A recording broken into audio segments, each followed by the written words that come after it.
Alors la coordination musculaire, en fait, on peut le définir de la manière suivante, c'est finalement la manière dont on va distribuer les forces entre les muscles pour produire un mouvement. Donc par exemple, si je veux tendre la jambe, comme ça, je fais une extension de genou, ben, finalement j'ai 4 principaux muscles qui vont me servir à faire cette extension de genou. Et nous, on va s'intéresser finalement à la manière dont les muscles se répartissent le travail, comment ils répartissent la force. Est-ce que mon vaste latéral produit plus de force que mon vaste médial? Et en fait, sous l'impulsion de François Hugues, il faut quand même rendre à César ce qui lui appartient, bien, on s'est particulièrement intéressé aux différences qu'il y avait entre les individus.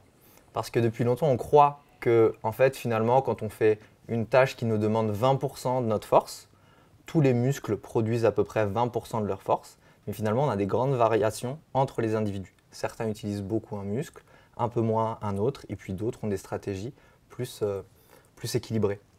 C'est passionnant.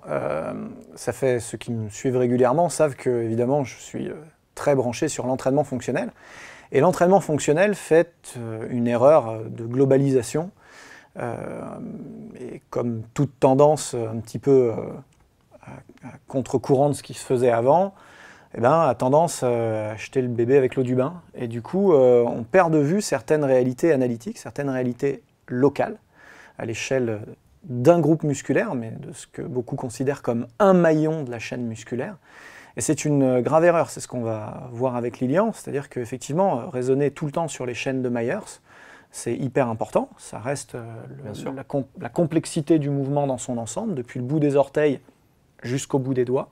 Seulement voilà, à l'échelle un petit peu plus locale, par exemple des quadriceps, on peut aussi parler des ischio-jambiers, on va beaucoup en parler parce que c'est un des sujets de travail de Lilian principaux, et ben on se rend compte que déjà là, il y a plusieurs maillons dans le maillon, et qu'ils ne se comportent pas tous de la même manière chez tous les sportifs. Voilà, exactement. Donc finalement, quand on regarde donc les ischio-jambiers, c'est finalement 3 chefs. Un chef latéral qui est le biceps femoris, avec une longue et une courte portion. Bon, par souci de clarté, on va se dire qu'il y a une portion qui est la longue portion. C'est finalement la plus intéressante parce que c'est elle qui est blessée dans 80% des cas, notamment dans le foot ou dans l'athlétisme. 80% des blessures aux ischio-jambiers touchent le biceps fémoral. Oui, exactement. Donc dans les sports avec des courses à haute intensité, il y a 80% des blessures qui touchent le biceps femoris, à peu près 15% le semi-membraneux et puis 5% le semi-tendineux.